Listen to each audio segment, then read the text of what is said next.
Good morning, class. This is Professor Rourke. I wanted to make a video talking about checkpoint one because that was like our first sort of checkpoint where we actually had new material versus the first checkpoint technically was like the skills assessment.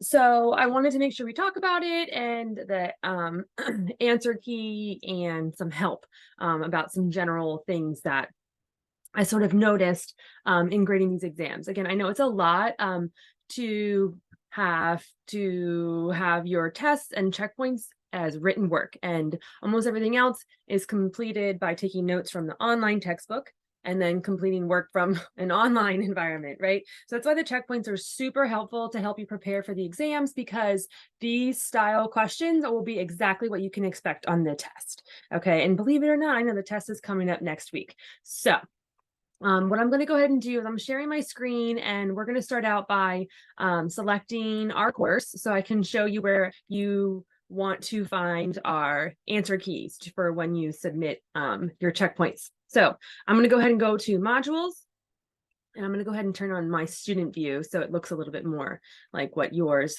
looks like. Okay, and then if we scroll down in modules to where checkpoint one is, once you have submitted checkpoint one, you should, right now, like checkpoint one answer key looks grayed out to me. However, once you submit checkpoint one, you will then be revealed the answer key. Does that make sense? So that's how all of the checkpoints and also the exam reviews will work. So typically, remember again, each module has about 1 to 2 checkpoints, 2 checkpoints really for modules 2, 3, and 4, right? So like 2 checkpoints for module 1. I have to renumber the modules because it used to be module 2 was limits and derivatives, which I feel like was confusing to me because it's really like the first real unit that we're doing. So I wanted to try to match the modules to like the units, if that makes sense. Okay, but anyways, there's 2 modules per unit essentially, and then 1 module at for the last unit because it's only 5 sections, and then the final exam. So just a little plug, if you didn't get a chance to see it yet, the answer key again is revealed magically once you have submitted your checkpoint. So let me go ahead and pop out now because as my student view doesn't think I've submitted the checkpoint yet. Okay, so you're then going to again select the checkpoint answer key. I prefer to download the PDFs from Canvas. I just feel like it's a little bit easier to view them, and it's also often quicker.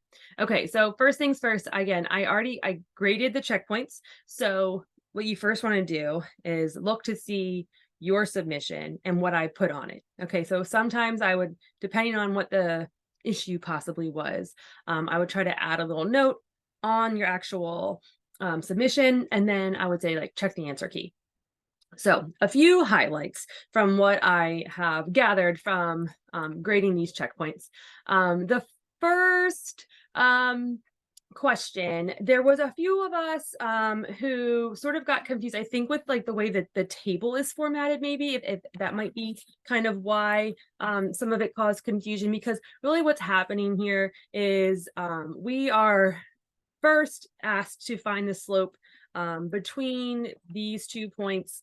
And the first point is like they tell you essentially is like 2, 4.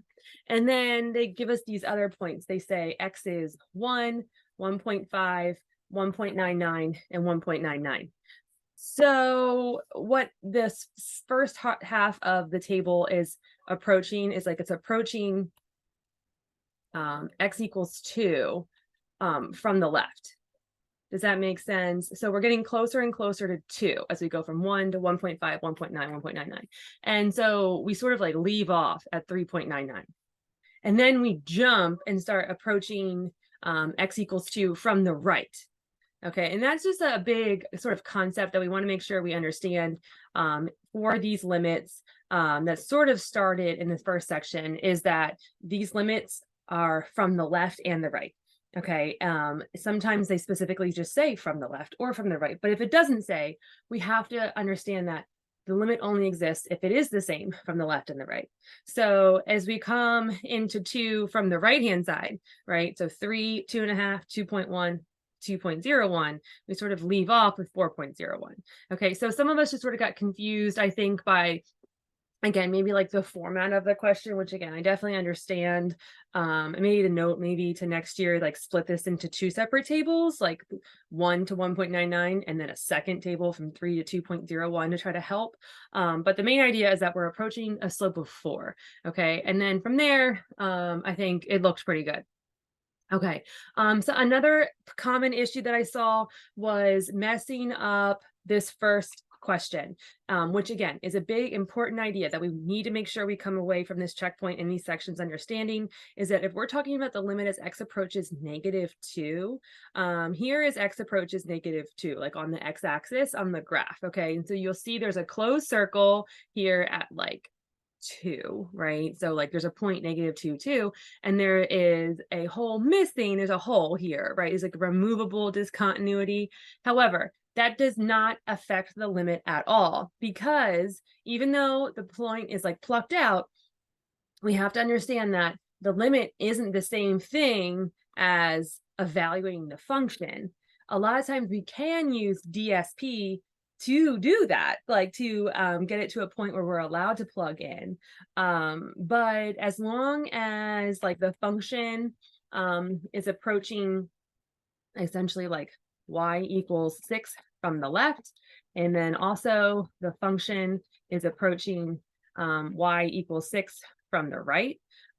Even though, again, it doesn't matter that the actual point is plucked out, we could go as close, like in theory, kind of comparing it to the question we just did, we could go up to like -1.9999999, and we would essentially be at a y value of 6. And on the other side of -2, we could come in at like -2.000000001, and same thing, we'd be like at a y value of 6. So when they're asking the limit, if it's a removable discontinuity, the limit exists. It's just that it doesn't happen to also equal what the value, the function value is. Okay, so I know that can be particularly tricky. The other ones looked pretty good. At 0, it's different because there's a break in the graph, right? So the limit from the left is not equal to the limit of the right at x equals 0. So that's why that one does not exist.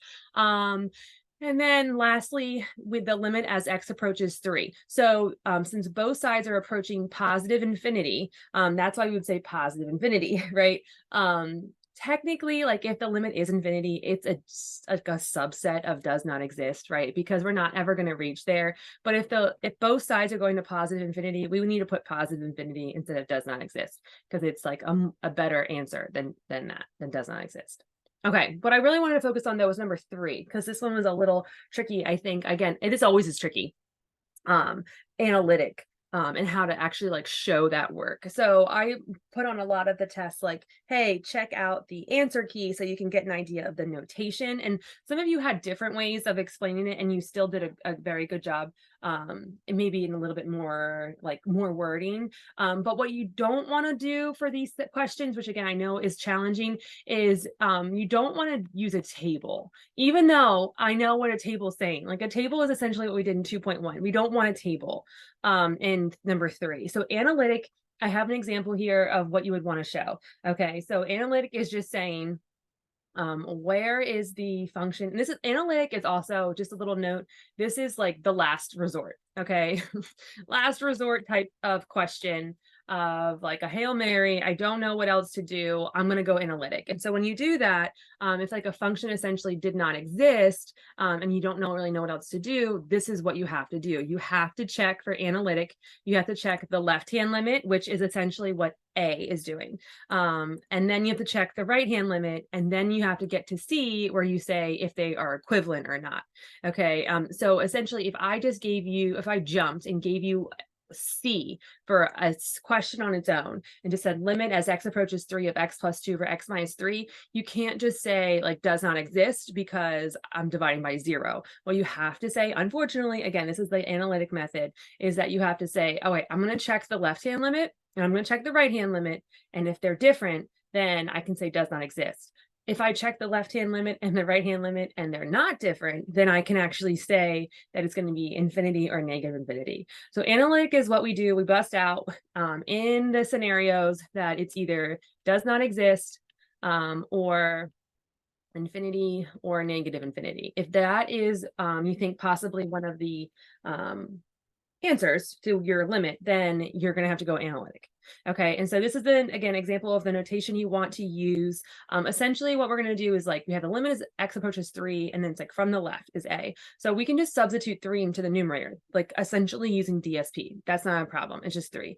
It's the denominator is the problem, right? And so what we usually like to do here is like, yeah, the problem is we can't plug in 3 because 3 minus 3 is 0. But analytic is just saying like, okay, it's approaching 0, but from where? Is it approaching 0 from like the positive output, or is it approaching 0 from a negative output? So we have to think through these. And then again, that's what I think the tables are essentially the same thing we're doing here. It's just, this is a simpler way that they want you to write it. Okay, like, so for instance, again, if I'm approaching 3 from the left, you can think like, what's a number to the left of 3? I don't know, 2, right? 2 minus 3 is going to be -1. And you can get closer to 3 if you want to, like 2.5 minus 3 is -1/2. Yes, got hurt a little bit. And then you're gonna get closer and closer to 0, but we're coming from the negative side of things. Okay, that's all analytic is saying. So I have arrows. I have an arrow on the numerator saying the numerator is going to 5 and the denominator is going to 0, but it's coming at 0 from the negative direction. So 5, any number divided by essentially a value that's approaching 0 from the negative side of things is going to be approaching negative infinity. Does that make sense?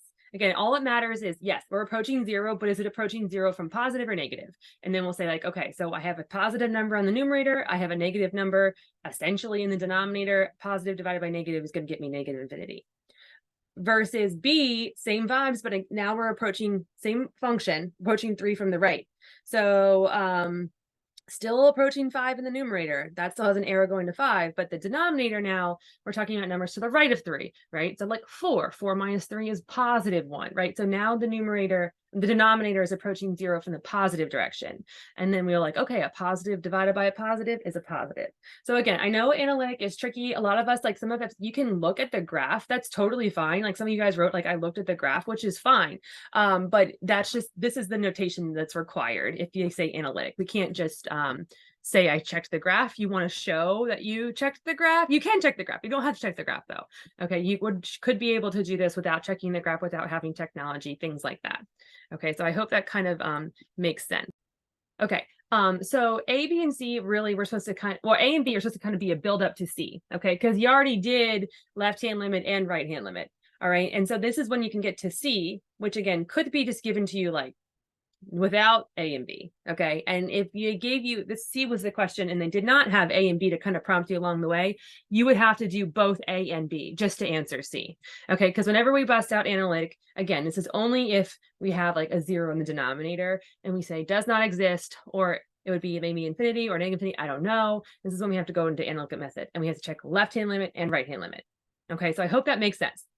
So for instance, D is one where, okay, it's not walked through with you, right? I do not have separate questions for the left-hand limit and the right-hand limit for D, because the limit for D, it says the limit as x approaches -7, doesn't say anything about left or right-hand limit of x divided by x plus 7 squared. So we have to check the left and the right-hand limit. And when we do this, you might notice there are sometimes some patterns that come about from this that you kind of know just even from looking originally like what's going to happen. But when we break it down into the limit as x approaches -7 from the left and then limit as x approaches -7 from the right. Oh, sorry, I accidentally realized I put 2 negatives as like it looks like almost in my notation it's saying -7 from the left again, but sorry, -7 from the left. What's going to happen is because the quantity is squared in the denominator, right? So even if we were approaching -7 from the left, so like -8, for instance, -8 plus 7 is -1, but -1 squared would be like -1 times -1, which is positive, right? So this is a case again where you sort of can start recognizing some patterns in these functions where this might happen, where we have like a negative divided by a positive. The denominator is always going to be positive, right? You were always approaching 0 from the positive direction because the whole quantity is squared, and a squared quantity can't be negative, right? So in this case, the left-hand limit and the right-hand limit are both negative infinity. Therefore, The whole limit is negative infinity. So that's why that's the question is usually typically worth about like 4 points, because if this was an example you'd see on the test or something along those lines, because there's a lot going on here. Like, yes, I would have to divide by 0. So that's really awkward. But like, what does that mean? Does that mean it does not exist? Or does that mean they're both sides are going to positive infinity? Like left hand and right hand, or does it mean like they're split? One's going to positive infinity, one's going to negative infinity. I don't know until we show it. And analytic is sort of like the best way to show it right now. Okay. So I hope that kind of makes sense. Then looking forward to number 4. Some of people need a lot of help with number 4. Some of us only need a little bit of help with number 4. And some of us don't need any help with number 4. But if you lost most of your points in number 4, we got to talk, we got to figure something out, because this is the main section part of this whole section of notes and checkpoint. Is there's really a general approach to these. Okay. And I think some of us kind of missed it. Like the first thing we're going to do is like, we can try DSP. Okay. So we can try to just plug in the limit and see maybe, hey, maybe the function actually exists at that point. That would be great. Right. Let me see if I can try the number in, plug the number in, simplify, call it a day. Okay. Those are like, quote, the simplest. But a lot of times that's not what's going to happen. And we're going to be stuck with something like dividing by 0. Okay, so that's what happens in like A, B, D is like, oh crap, okay, I can't do that. What else am I going to do? So then you're going to try algebra. That's what they mean here when they say like try algebraic methods. Try some algebra. Okay, so this includes a whole array of things. This means like factoring polynomials. If you have like a rational function, sort of like what happens again in A and B, where you factor it and you cancel things out. Maybe you have a complex fraction like C and D, so you have to clear the fractions. Very similar vibes to the skills assessment, right? That's why we had to do these things in the skills assessment, is because we're turning around and doing them right now, right, in this checkpoint. Or maybe you need to like rationalize the numerator. Okay, I think that's coming down. I forget which one is that. That's E. Okay, that's really all covers all of these types of problems. Is algebraic methods. Okay, and then if all else fails, try analytic. Okay, if none of the things that we're doing are working, okay, I tried to factor, nothing happened, I still have a problem. Or I tried to clear the fractions, but I'm still in the same spot. Or I rationalized the numerator if there's a radical. So just like looking through these again, like A and B, you always want to try first to see if you can plug the numbers, because sometimes you go down a rabbit hole and you're like, oh, I didn't even have to do that. But you factor after you see, I have an issue, I'm dividing by 0. You cancel out the common factors, and then you can use DSP.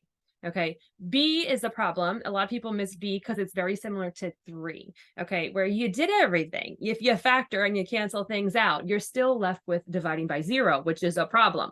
So when that happened, that's when we're going to bust out the analytic methods. We have to show left-hand limit, right-hand limit, and then we say whether or not that they're like the same or they're different. So that's why I wrote must use analytic, left-hand limit does not equal right-hand limit, limit does not exist. Okay, C, we could actually just plug in, right? We didn't have to go through anything painful for C, so that's good. That's thankful for that.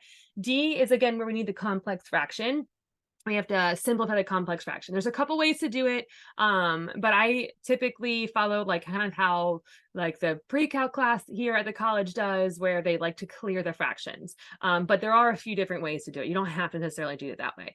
Also, just a little note, please do not like lose the limit, the like literal word, like, or I guess I would say it's not even a full word, LIM X arrow -5. Do not lose that until you actually evaluate, right? So until I'm actually plugging the numbers in, because otherwise, I have seen a lot of students who just get kind of lost in the sauce, right? They just sort of they don't know what is happening anymore after they do all this algebra. I'm often like, that's something I have to practice myself. It's like, do not forget to drop the limit. A lot of times we're focusing so much on the algebra, we sort of forget what we're doing. And what we're doing is trying to evaluate the limit. And the problem is what we start out with, we can't, because we have a 0 in the denominator. We got to do all this stuff just so we can get to the point where we are able to plug in 0 in the denominator. Okay, squeeze theorem was another one, F, that is always a little bit tricky, but essentially they always start with some kind of periodic function, either sine, cosine, sine squared, or cosine squared, and you just sort of start off of like how those periodic functions are trapped essentially in the range, right? Like sign is stuck wavering between -1 and 1. So we start with that, and then we just build off of that sin x function to get it so that we have the limit. And again, most times it's going to go to 0. And 5 looked really good. If you watched my video, I think it helped, the one I sent out last week. So that's just a sort of general note about checkpoint 1. And so again, don't forget to check the answer key. Let me know what I can help answer, because these are, again, super important. These types of questions are going to be what's on the test review that you have to submit before taking the test, and also on the test. So it's the best way to keep you preparing. I know WebAssign and the textbook and the notes are also very important, but really, like, this is what the test is going to look like, right? Questions like this. So this is what you really want to focus on. Remember, you can always get help from me. You can always come to my office hours. You can also always go to the AACC tutors. They are there to help you. I just don't really like to go outside of AACC, again, because it's a mixed bag. You might find someone who's taught Calc 1 at the college before. It is different than like Calc in high school. There is just slightly different expectations that unless you've taught it before or tutored it before, probably won't really understand maybe what the specific requirements are versus some other classes. So that's why, again, please come to me. Please come to me. Come see during my tutoring hours. If those hours don't work for you, let me know and we can find something else, because there are other options, again, through AACC's tutoring. Lots of options. There's even weekend hours, things like that. So please check my Canvas course homepage. Watch all my videos if you haven't been doing that. At least just like, even if you don't need the whole video, just maybe like, click around and see what would possibly apply to you. All right. Thank you, class. Talk to you soon.